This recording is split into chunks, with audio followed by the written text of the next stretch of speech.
Tonight on Mello Tv Sports, Elaine Thompson-Hero returns to the Diamond League.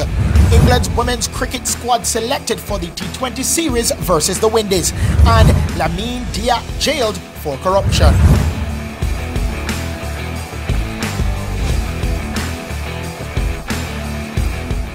We start Mello TV Sports with track and field, as Olympic sprint double champion Elaine Thompson-Hero will make a return to European competition tomorrow when she takes on the 100-meter field at the Rome Diamond League meet in Italy. Thompson-Hero has shown fine form running at meets in Kingston, clocking 10.88 seconds in June and a wind-assisted 10.73 in July. That form could see her taking the win, as emerging Swiss sprinter Ajla De Ponte, who is in the field, has the fastest time recorded in Europe so far with 11.80 seconds. Now, Marie-Josée Talu of the Ivory Coast, Anthony Stratton of the Bahamas, and the USA pair of Alia Hobbs and Kayla White are also in the field. Julian Fort is down for the men's equivalent against South Africa's Akani Simbine and Americans' Mike Rogers. Meanwhile, world champion Tajay Gale landed a third-place finish in the long jump at the Gala de Castelli meeting in Switzerland yesterday. The Jamaican leaped to 7.99 meters on his third jump to better the 7.93 he did in the first two rounds. Finland's Christian Pooley won the event with an 8.08 meter mark, while South Africa's Samai Ruswal, 8.04 meters, was second. Lamine Diak, the ex-head of athletics governing body, has been jailed after being found guilty of corruption. The 87-year-old Senegalese faced corruption and money laundering charges linked to the Russian doping scandal.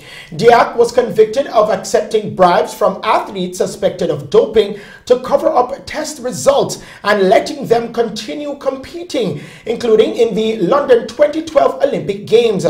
He was sentenced to 4 years in prison. 2 of them are suspended.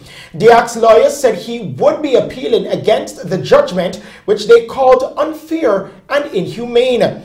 Diak, who was also given a maximum fine of 500,000 euros, was investigated by French authorities for 4 years over claims he took payments of more than 3 million euros to cover up cheating. Diak has been under house arrest in Paris since November 2015. Previously one of the most influential figures in the world of sport, Diak was president of the International Association of Athletics Federation, now World Athletics, for 16 years until he was replaced by Britain's Sebastian Coe in August 2015. Diak's son, Papa Massata Diak, who was banned for life from athletics in 2016, was sentenced to 5 years in prison and given a €1 million fine. We bowl over to cricket news now. England selectors have included almost the entire squad which took part in the ICC Women's T20 World Cup for the series against the West Indies women. Georgia Elwes is out with a back injury, while Sophia Dunkley and Katie George have been included. Leg spinner Dunkley has 1 wicket and 49 runs under her belt from 10 T20 caps, while the most recent of George's 5 T20 caps came in 2018 against New Zealand. The West Indies women have been in England since late August, preparing for the 5-match series, which gets underway on Monday at the Incora ground in Derby. Meanwhile, England slipped to their first series defeat of the summer as centres from Glenn Maxwell and Alex Carey and Mitchell Stark's final over boundaries led Australia from a 73-for-5 to a gripping 3-wicket win in the deciding third ODI at Emirates Old Trafford today.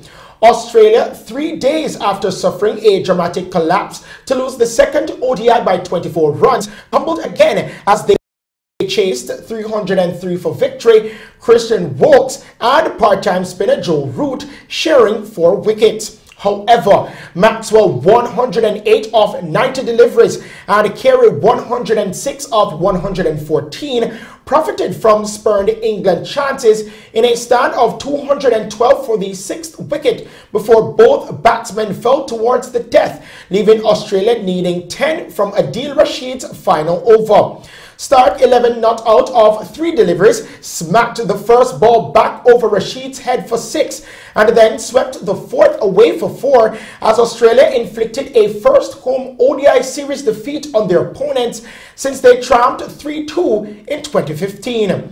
England had earlier rallied from losing their first 2 wickets without scoring from the first 2 balls of the match to post 302 for 7 thanks to Johnny Barstow's 112 of 106 and Sam Billings' 57 of 58 and Woakes' 53 not out of 39 balls. Now Michelle Stark and Adam Zampa took 3 wickets each for Australia. Now Australia beat England for just the 4th time in 19 one-day internationals. On to basketball news now. The NBA has confirmed that the 2020 draft has been pushed back until November 18. Reports emerged over the past few weeks that the draft date would be moved from mid-October as the NBA attempts to return to normal following a hiatus of more than 4 months caused by the coronavirus pandemic. The NBA is, however, have yet to announce whether the draft will be held virtually or in person. The league says the date is subject to change as circumstances warrant. The Minnesota Timberwolves have the #1 draft in the pick. Now, with the NBA playoffs still in progress, the league said the new dates gives teams additional time to conduct the 2020 pre-draft process, gather more information about the potential start date of the 2020-2021 season, and advance conversations between the NBA and the National Basketball Players Association regarding related collective bargaining agreement matters. The season is not expected to start before Christmas Day. There is still lots of basketball to be played this season, with the best of 7 conference championships and finals still to come. Now to end tonight's sports package, we present you with Sports Spotlight.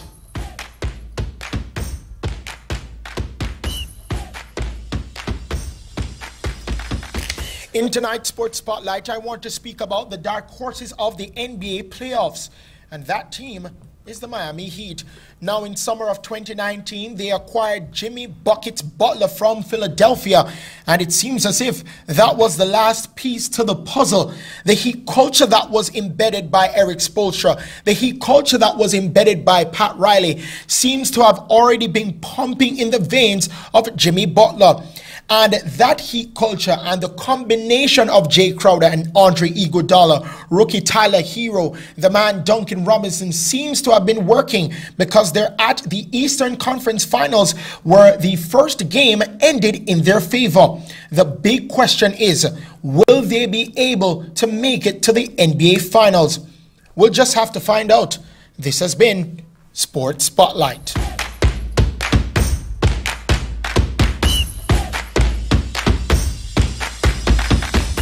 And those are the stories making sports news tonight. We now head back to the news desk with Shelley and Hill. Thank you, Christopher. And now, to end tonight's newscast, here are the main points. Following the allegedly leaked press release from the PNPYO on Monday, our news team spoke with MP-elect for Southwest St. Andrew, Angela Brown Burke, who shared her views on the matter. Newly installed Mayor of Montego Bay, Councillor Leroy Williams, calls on representatives of the 2 major political parties to remove all political paraphernalia from public spaces in the city.